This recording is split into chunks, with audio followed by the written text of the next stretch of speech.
Guys, I apologize. My voice is a little off today, recovering from a little cold. I will not have office hours today, so if anybody was planning on coming by to do to go over your exam, let's do it on tomorrow instead. I go to the clinic and make sure it's just science stuff. Okay? So today what we're going to do, I'll try to sit here so that when I go through the skeleton, it gets showed through the video, but I'll try to reposition. I'm tethered by the Ethernet, so I can't put the computer in the middle. I have to put it there, okay? So we went over in detail the ankle joint on Friday. Today, we're going to go over subtalar and transverse tarsal joints. Before we do that, you have your fingers and your toes. I'm not gonna hold you accountable for all of the metatarsal phalangeals and interphalangeals, first IPs, second IPs, all that kind of stuff. You have finger flexion and extension, you got toe finger, you got toe finger. It's been one of those nights. You have toe flexion and extension, you got finger flexion and extension, fetal, bifetal. So if you grip something, get it into a ball, it's going to be flexion. You let it go, it's going to be extension. So it's the same good with your toes. If you curl them like this, you're going to be in the flexion. Let it go, it's going to be extension. Okay? So for the subtalar, we talked about it on Friday, the inversion and the eversion. Okay? This is what it looks like in what we call open chain and closed chain. We're not going to get too much into detail, but basically when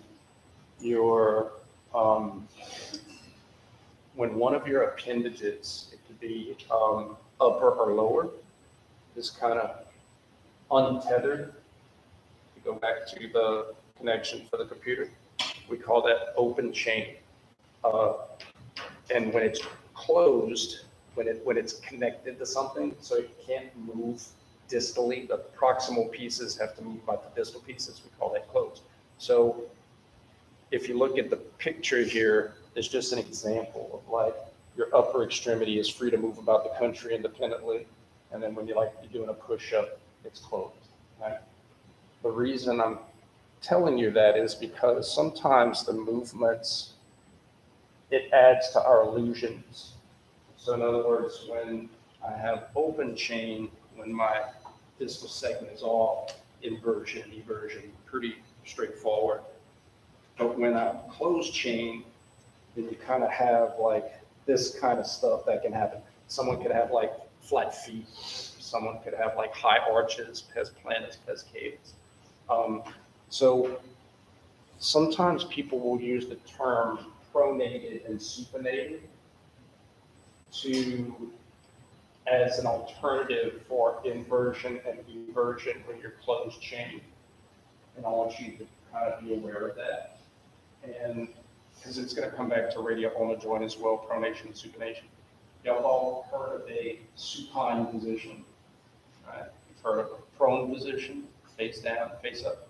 So that's really all we're talking about is when the tarsals are kind of rolling like they would want to eventually go face up. That's what we call supine. And when they go flat, we call that prone. So it's like rolling over like face up or rolling over face down. And you're going to see the same thing with the radial ulnar joint, like rolling in a supine position or rolling in a prone position. Right? So I wanted you to be aware of those differences. So this is what I'm talking about. So a prone position for the subtalar joint would basically be like an everted position, but it's not as straightforward because you don't see the foot flopping in and out. Does that make sense? Yeah.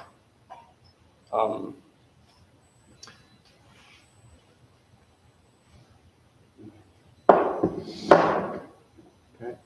So here's some examples of subtalar joint, inversion, eversion. What I'm going to talk to you guys about now is what I like to call a mirror effect. It's not as when you're talking about plantar and dorsi, it doesn't, it's been a long night, sorry. The mirror effect isn't as pronounced as sagittal plane because kind of both of them are doing the exact same rotation regardless. However, remember I talked about how the double doors, when you open double doors, they're spinning in two different global directions, but they're having the same motion. Open, close. You guys remember that? Okay. So how I like to teach inversion and eversion and a lot of other motions when we start to get out of sagittal is this mirror effect where it's hard to say that eversion is clockwise rotation or decrease. You know how I feel about that because there's always traps in different ways. And the same motion doesn't look like this. It's not like windshield wipers. These are actually different motions. So how I like to look at it is if you were right-footed or right-handed, and you put your right leg up against a mirror, okay? So you're seeing your reflection. If you did plantar flexion, you'd see plantar flexion on the other foot. You do dorsi, you'll see dorsi. But if you do eversion, the other side is going to do this. Does that make sense? The other side isn't going to do this. The other side is going to do this. Let's try it another way. If you go to a mirror and you put your arm, here's the mirror, okay? I'm looking at the computer screen, so that is my mirror. And I do this, the mirror is going to do this. But if I do this, the mirror is not going to do this, okay? If I do this, the mirror is going to do this. Does that make sense? Because that's the same motion. Our appendages are mirrors of each other. They are mirrors of each other. So you could almost look at it as if I moved one side against a mirror, the mirror would show me the exact same motion on the left side or on the right side. If I'm in a mirror and I do right ankle plantar, the mirror would show me what left ankle plantar would look like. And if I did right ankle dorsi, the mirror would show me what left ankle dorsi would look like. And if I did right subtalar joint eversion, the mirror would show me what left subtalar joint eversion would look like. Does that make sense? Okay. So eversion, inversion, eversion, inversion. Remember, that's not the ankle, correct? It's not the ankle. Okay. Any questions about the subtalar and transverse tarsal joints?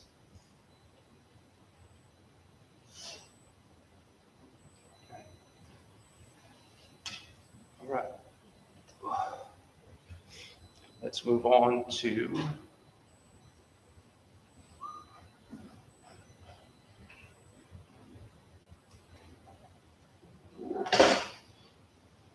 okay, guys, for your first test, all we did was talk about the sagittal component of the knee. And today, I'm going to teach you how the knee is a modified hinge. It's mostly hinged, but it does something pretty special and unique. And there's a big reason for that. Okay? So the first thing I'm going to talk about is how, see if I can pull up a picture of the elbow. Okay. So the upper extremity version of the knee is our elbow. Okay. Here's a good one. Now, see this olecranon that's part of the ulna? it only allows our elbow to flex and extend because that big chunk is part of the ulna itself. So basically this would be like your lower extremities, your tibia would be like your lower extremities ulna. The patella for the elbow is part of this bone. Like this is part of the lower extremities ulna. Over time, it evolves into a floating sesamoid. But if you look at an elbow x-ray, that darn thing looks like a knee.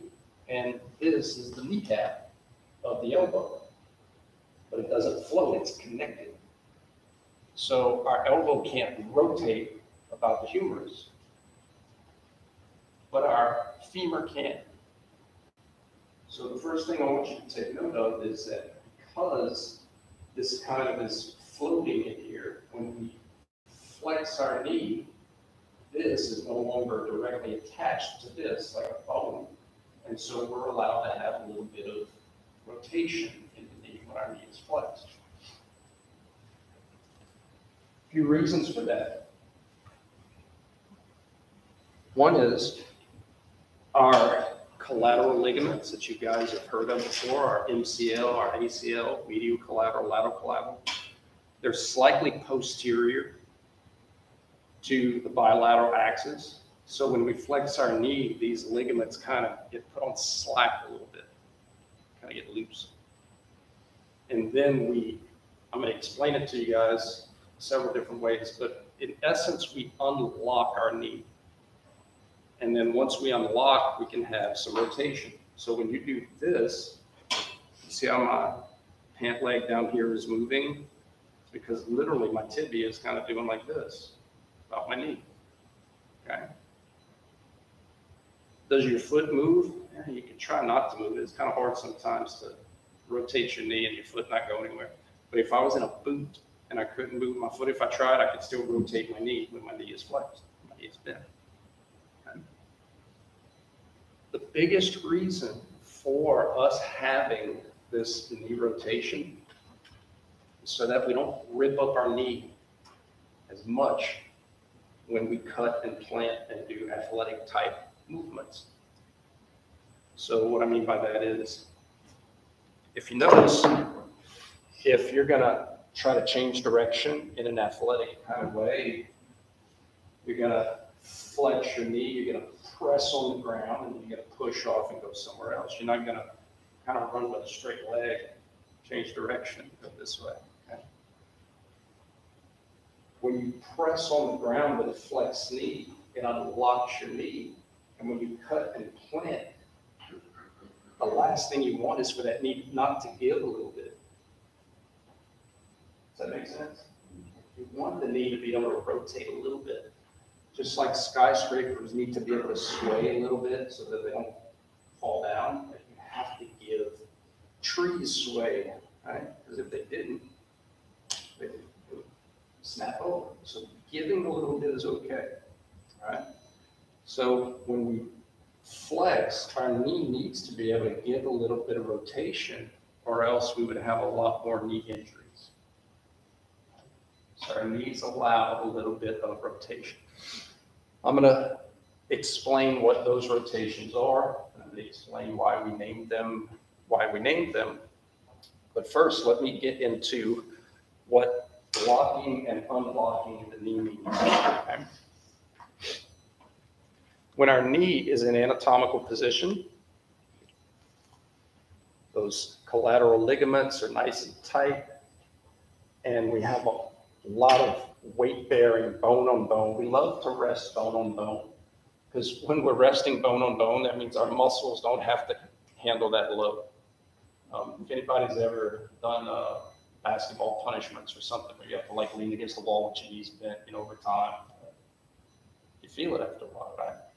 So for our body, we can take some energy off of our quads and our hamstrings if we can lock our knees into place and just kind of use bone to rest up against bone. It saves us energy. Okay. Right. And then in biomechanics, I'm going to teach you how there's a little specific muscle back here that kind of unlocks your knee. when we were in junior high or elementary school, and you'd mess with your friend, you'd kick him in the back of the knee, and their knee would buckle over, right? That's unlocking your knee. And so we have a little muscle that does that, kind of pulls back there and kind of unlocks your knee so that you can go up and down. Right?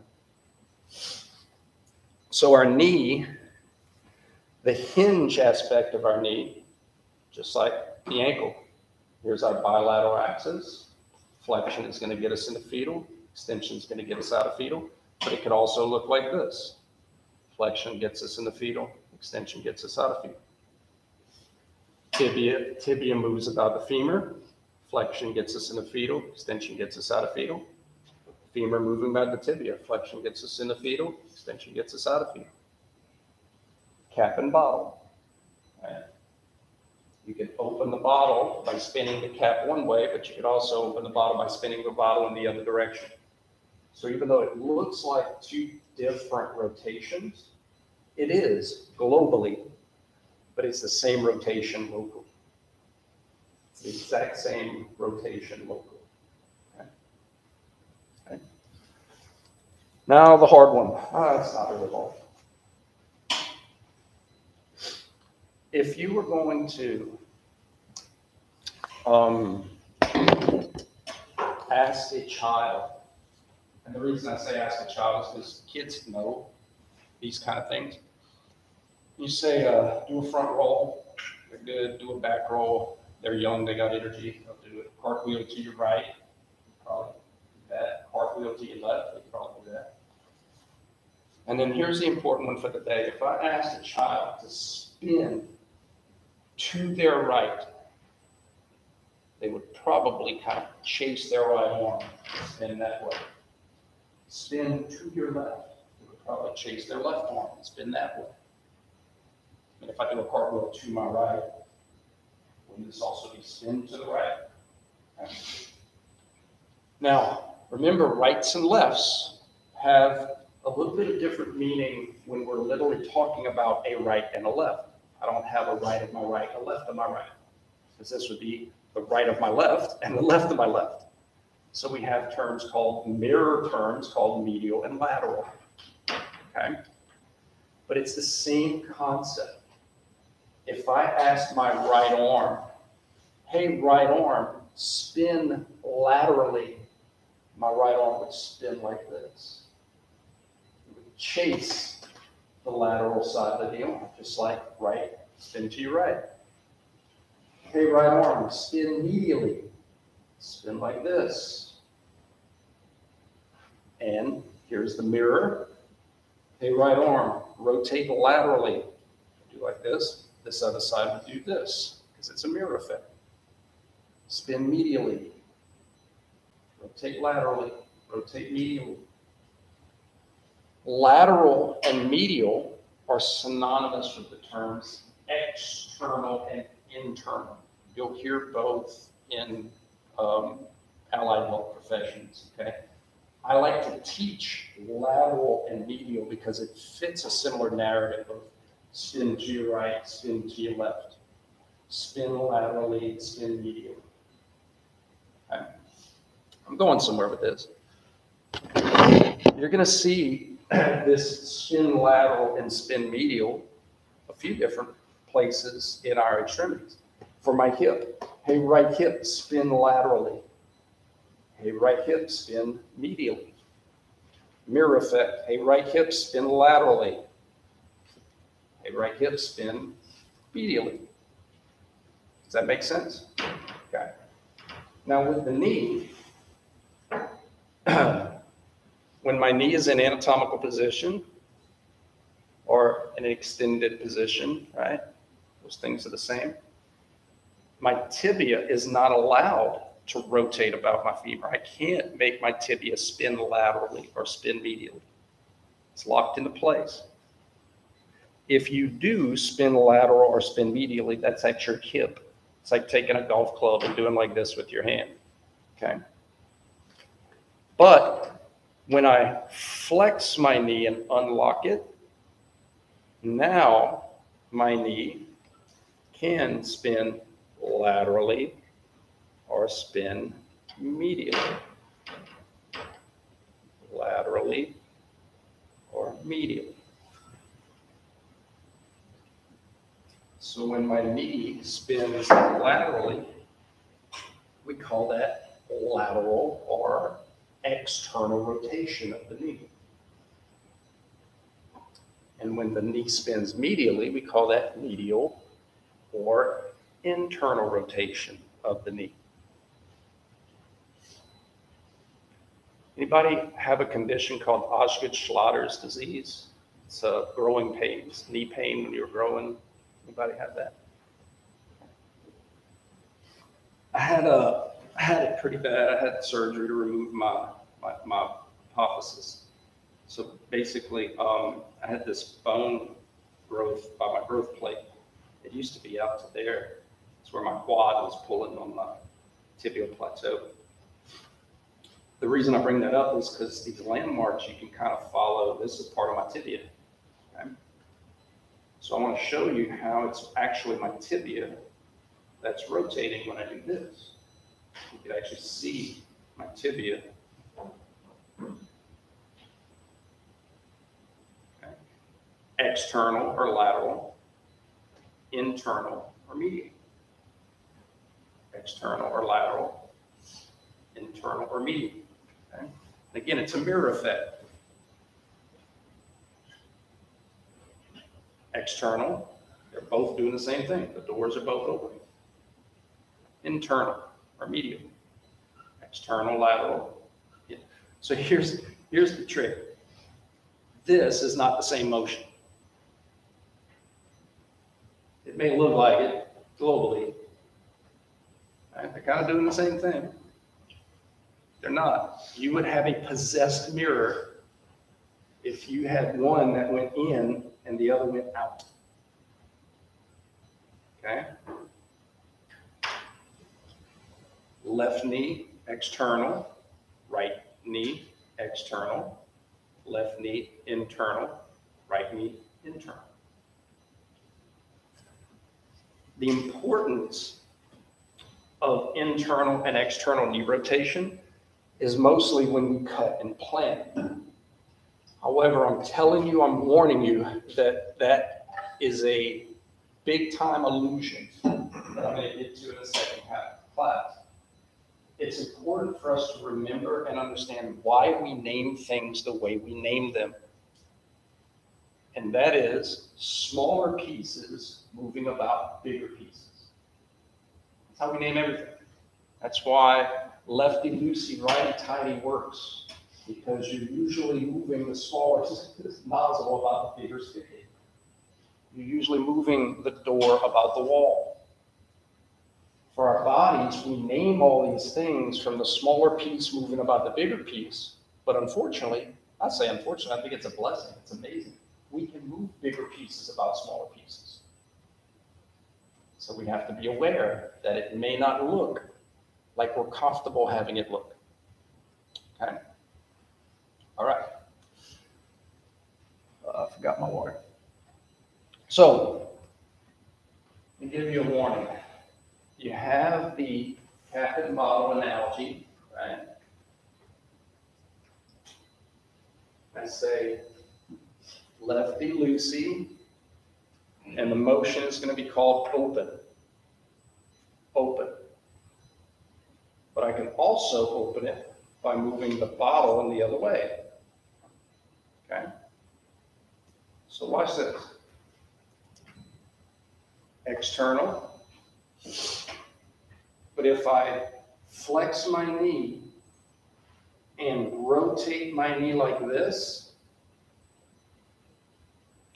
that's external knee rotation.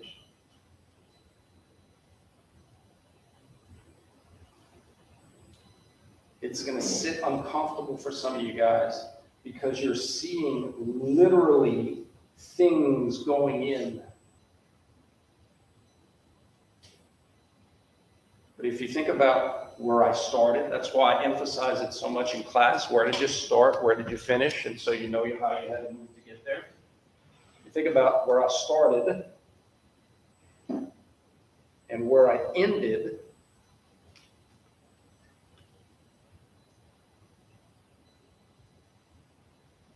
is where I ended. Can you do some motions today? I'll do them a lot. I'll do them as many times as I need. Knee flexion and external knee rotation puts me in the exact same place as when I had knee flexion and external knee rotation.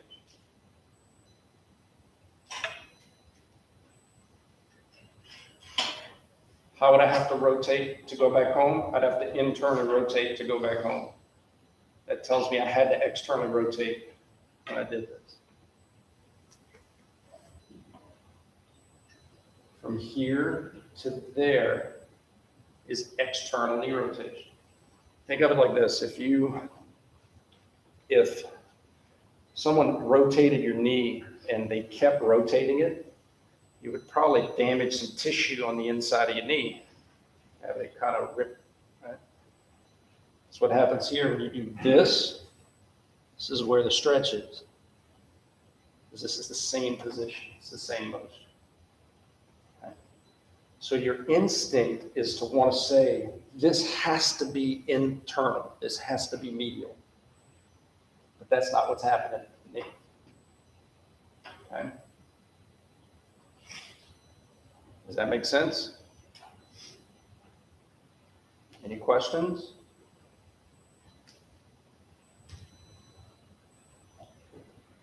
So for my left, it would look like this. This would be external. This would be internal. External. Here's another way to look at it. Well, I'm going to show you several different ways to look at it. But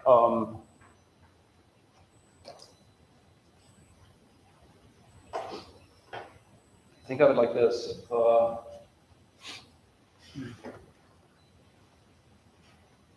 If my patella, so my patella is lined up, here's my patella.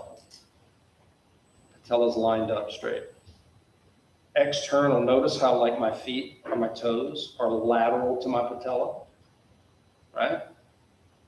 Notice how internal, my feet or my toes are medial to my patella, more on the inside. True? Okay. So watch.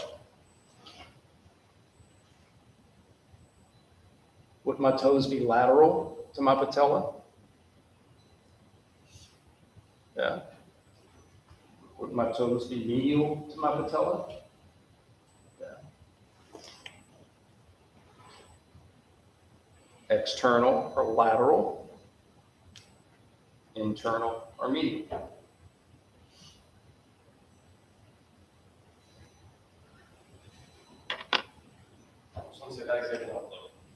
Thank you. I'll be very confused that they don't. That help? It's weird. It's weird because our brains want to, once we kind of learn a pattern, we want to apply it to everything. And so, it's the exact same reason. It's the exact same reason, even though it may look differently, that if I say, if this is open, this is also open. Two different spins, but both open the magazine. So if this is external rotation, this is external rotation.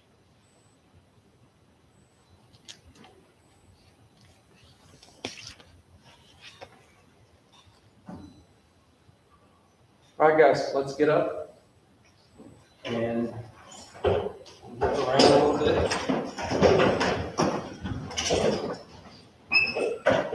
First thing I'd like for you to do is, if you can, kind of, it doesn't have to be extreme, maybe just like a little bit of a side, it doesn't even have to be a lunge, but just kind of lean to your side. And I want you to see how, if you shift your weight to your left, notice how your subtalar joint now has to be inverted. How I would look at it is, I would look at it in terms of putting your eyes through the leg and kind of seeing how that foot has to be inverted relative to your leg. And if that doesn't work, not a problem.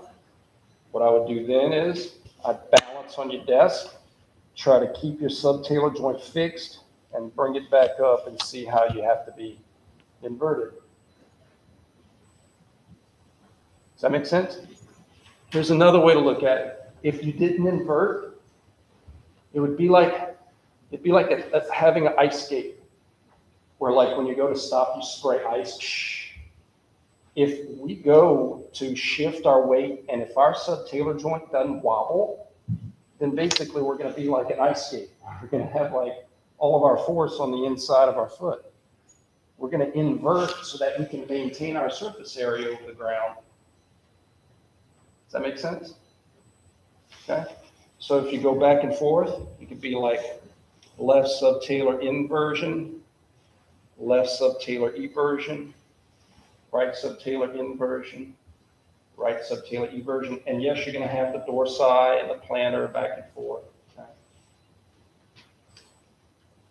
Flexion extension is going to be like squats, flexion going down, extension coming up. It's kind of the easy one, right? This is the one I want y'all to look at. Cut, so make sure your knee is flexed, and then plant. Try to rotate that knee, but not enough to do damage. Don't hurt yourself. Your knee has to be flexed. Your knee has to be bent in order to let that knee rotate. Okay? If your knee is straight, that rotation is going to happen at your hips. Okay? So flex that knee, and then notice how your knee is going to rotate. Notice how when you flex your knee, your patella is lined up with your toes. But when you plant or you twist, notice how the patella is no longer lined up with your toes, because you had to have some knee rotation. So in essence, guys, this is what's happening. When your foot's off the ground, you're doing this. When your foot is on the ground, you're doing that. Make sense? Okay. Everybody see it?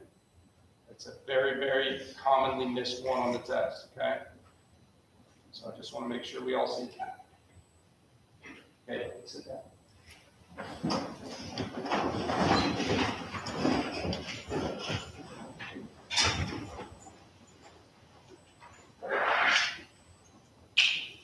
Foot off the ground, external, internal. Foot on the ground, external, internal. That's what's happening. Tibia moving about femur, femur moving about tibia. And the reason I think your brain wants to say, well, if this is internal or medial, things are coming in. But when we do this, you want to give credit to the femur coming in. But we name it, we name the things from the small piece moving by the big pieces. But the same relative locomotion is going to look different globally when the big piece moves about the small piece.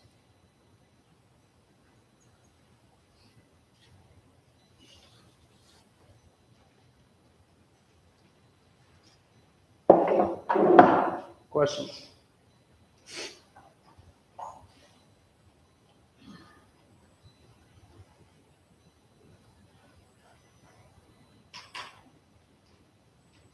Okay, so look on page 33.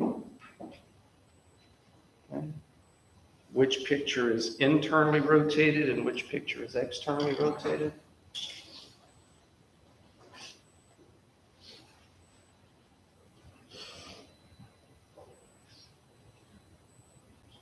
First of all, is that my right or my left leg? It's my right. It's your right too. Well, I mean, if that was your leg, that would be your right leg. Okay. Which picture, the right side or the left side? The one this way or the one that way? Which one is externally rotated relative to anatomical?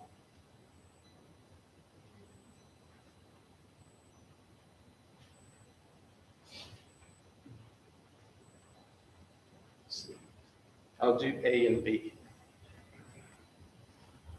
Is it A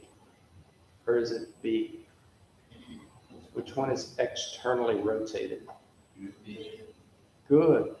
Yeah, absolutely. So this one is internally rotated.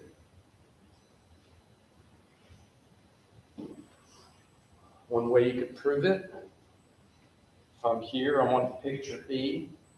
If I lifted it up, I'll say, okay, how would I have to rotate to go back home? Wouldn't I have to internally rotate to line it back up? So therefore, I had to be externally rotated when I left. If you have to extend to go back to anatomical, that means you're in a flex position. That's all that means. If you're externally rotated, that means you have to internally rotate to go back home. That's what we just had.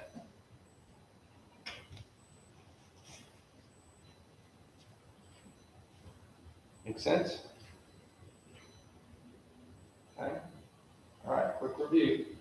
What you've had so far. Ankle joint, uniaxial hinge, two different forms of flexion, plantar dorsi. Subtalar transverse tarsal joints, gliding joints, inversion and inversion. I told you the only thing you want to have these. Your toes are just some little hinges that get you into fetal and out of fetal. Toe flexion and extension, finger flexion extension once we get there. I'm not going any further than that. The knee is a modified hinge joint. And the reason it's modified is because when we weight bear, we have to be able to give a little bit in the knee's transverse plane, or we would have way many more knee ligament problems if we did.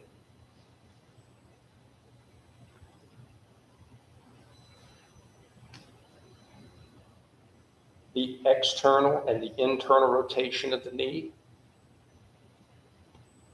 Right knee, spin laterally, right knee, spin medially. It's pretty simple.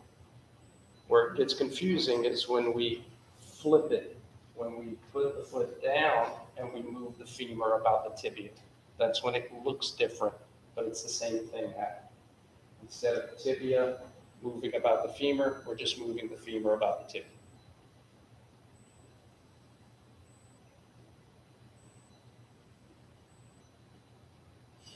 Any questions?